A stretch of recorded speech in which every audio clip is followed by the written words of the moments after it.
The sun was setting over Manila, its golden light reflecting on the busy streets where jeepneys honked and vendors shouted, selling their roasted peanuts and sweet tejo. Among the crowd, a 15-year-old boy named Juan de la Cruz pushed a small wooden cart filled with empty bottles and scrap metal. His slippers were worn thin, his shirt torn at the edges, but his spirit carried him forward. For Juan, every peso he earned meant rice on the table for his widowed mother and his two little sisters waiting in their cramped shanty by the Pasig River. Life had never been kind, but he had learned early that hardship could not break a determined heart. When his long day of scavenging ended, Juan would not rest like most kids his age. Instead, he would pull out his most precious possession, a second-hand keyboard with chipped keys, a gift from a church volunteer who had seen his love for music. The keyboard was far from perfect. Sometimes one key would stick, another would sound dull, but when Juan sat by the riverbank and placed his fingers on it, music filled the air in a way that made people stop and listen. His melodies were soft yet powerful, telling stories that words could not. Children would gather, vendors would pause, and even tired workers would smile as they passed. For Juan, music was not just sound, it was hope, the only escape from the weight of poverty. One evening, as he played a piece he had composed himself, a tourist from Cebu stopped and began recording. The melody was raw but beautiful, carrying emotions that touched everyone nearby. The tourist uploaded the video, thinking little of it. But the internet had its own plans. Within days, the video of a barefoot boy by the Pasig River playing his broken keyboard went viral. People across the Philippines and beyond were moved, some calling him, the boy with the golden fingers. His story spread on Facebook, YouTube, and TikTok, gathering millions of views. For the first time, Juan felt that the world was listening. Not long after, an email arrived that would change everything.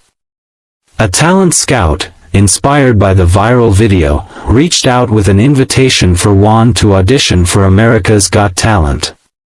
At first, he thought it was a cruel joke. How could a poor boy from Manila ever stand on such a grand stage? But when the details were confirmed, his mother hugged him tightly, tears falling as she whispered, "Anak, this is your chance. God has opened a door for you." Juan looked at his sisters, who stared at him with wide, hopeful eyes, and promised silently that he would make them proud. That night, as the city lights shimmered across the river, Juan closed his eyes and played his keyboard with a new energy. His music, once only a secret between him and the streets of Manila, was now preparing to cross oceans. Deep inside, he knew this was only the beginning of something extraordinary. The grand stage of America's Got Talent in Los Angeles sparkled with lights that one had never imagined in his wildest dreams. The arena was filled with thousands of people, cameras whirring, and the buzz of excitement that made the air electric. For a boy who had grown up playing music on the streets of Manila, this felt like stepping into another world. He clutched his old keyboard tightly, the same one that had carried him through countless nights by the Pasig River, and his heart pounded in his chest. His mother, wearing her simple yet elegant barot saya, squeezed his hand and whispered in Tagalog, "Anak, play with your heart. This is your moment." As his name was announced, Juan took a deep breath and walked out onto the stage. The audience fell silent, curious to see this young boy with wide eyes and a nervous smile. The judges sat before him. Simon Cowell with his usual sharp gaze, Sofia Vergara glowing with her warm smile, Heidi Klum elegant and welcoming, and Howie Mandel leaning forward with interest. Simon, in his classic no-nonsense tone, asked, "Tell us about yourself." Juan's voice trembled slightly as he replied, "My name is Juan. I come from Manila, Philippines. I grew up playing music on the streets, and this is my first time outside my country." His humility drew an audible, from the audience. Simon nodded, gesturing for him to begin. Juan sat at his keyboard, closed his eyes for a brief moment, and let his fingers fall onto the keys. What came out was not just music but a story, a journey told through notes instead of words. His composition carried the weight of his struggles, nights spent hungry, mornings scavenging for scraps, and the light of his dreams, the love for his mother, and the laughter of his little sisters. Each note resonated with raw emotion, filling the massive arena with something pure and undeniable. The crowd, which had moments ago been noisy, was now silent, captured completely by the sound of a boy who had once been ignored by the world. Sofia Vergara wiped a tear from her eye, whispering softly to Heidi, "This is beautiful." Heidi clasped her hands to her chest, moved by the sincerity flowing from the music. Howie nodded slowly, visibly impressed. Even Simon, known for his stern and critical nature, leaned back in his chair, his eyes fixed on the boy as if he too could feel every ounce of pain and hope flowing from the keys. When the last note echoed and faded, there was a moment of stillness before the entire audience leapt to their feet. The cheers were deafening, claps and whistles filling the hall. Juan's hands shook as he lifted them from the keyboard, overwhelmed by the response. He covered his face, fighting back tears, while the audience continued to applaud and shout his name. His mother, standing backstage, had tears streaming down her cheeks, her heart swelling with pride. For Juan, this was no longer just an audition.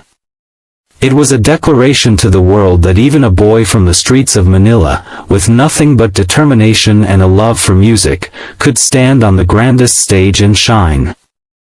The arena was still echoing with applause when Simon leaned forward, his expression softer than anyone expected. The boy from Manila stood trembling on the stage, his hands pressed against his face as he tried to hold back the tears. Confetti hadn't yet fallen, but already it felt like a celebration. Simon cleared his throat, and the room gradually quieted, every eye fixed on the man whose opinion could change lives. His voice, usually sharp and critical, was calm and warm as he said, "Juan, you are what this show is truly about. You came here not just with talent but with heart, soul, and a story that inspires the world. You didn't just play the piano, you touched every single person here." The words echoed across the hall, and the audience roared once again, some standing back up to clap even louder. Juan looked up, his eyes wide, hardly able to believe what he was hearing. He had grown up expecting harshness, judgment, even dismissal, yet here he was on one of the biggest stages in the world, and Simon Cowell himself was praising him with words that felt like gold. Sofia Vergara leaned closer to her microphone and added, "Your music made me cry. It felt like you were telling us your story without saying a word, and that is the kind of gift that very few people in this world have." Heidi Klum smiled, her voice filled with admiration as she said, "I forgot I was in a talent show. I felt like I was at a concert. That's how beautiful this was." Howie Mandel nodded in agreement, saying, "You are the reason we do this show, to find someone the world needs to hear." As the judges shared their reactions, Juan's mother was backstage, her hands trembling as she clutched the rosary around her neck. Tears streamed down her face, but they were tears of pride and gratitude. She whispered softly in Tagalog, "Salamat, Panginoon," thanking God for this moment she never thought she would live to see. Then, in the midst of the roaring applause, Simon looked at the golden buzzer in front of him. He paused for a second, his eyes fixed on Juan, and then with a sudden firm press, he slammed it. The sound of the buzzer thundered across the arena, followed instantly by an explosion of golden confetti raining down from above. The audience screamed, clapping, shouting, cheering as the stage lit up brighter than ever. Juan fell to his knees, overcome with emotion, covering his face as tears flowed freely. His mother ran onto the stage, and he collapsed into her arms, hugging her tightly as the golden rain continued to fall. The camera zoomed in on Simon, who for once was smiling widely. He looked at Juan and said, "Remember this moment, because it's just the beginning of your journey." The crowd chanted Juan's name, their voices echoing through the theater and beyond, into millions of homes around the world. Backstage, reporters and crew members were already buzzing, calling this one of the most moving auditions in the history of the show. That night, clips of Juan's Golden Buzzer audition spread across social media, just like his first street performance had. But this time, it wasn't only the Philippines watching, it was the entire world. Headlines read, "From Manila streets to AGT Golden Buzzer," and messages of love and support poured in from every corner of the globe. For Juan, this was not just about winning a talent competition. It was proof that no matter where you come from, no matter how poor or broken your beginnings, dreams are never out of reach when you hold on to hope and never let go.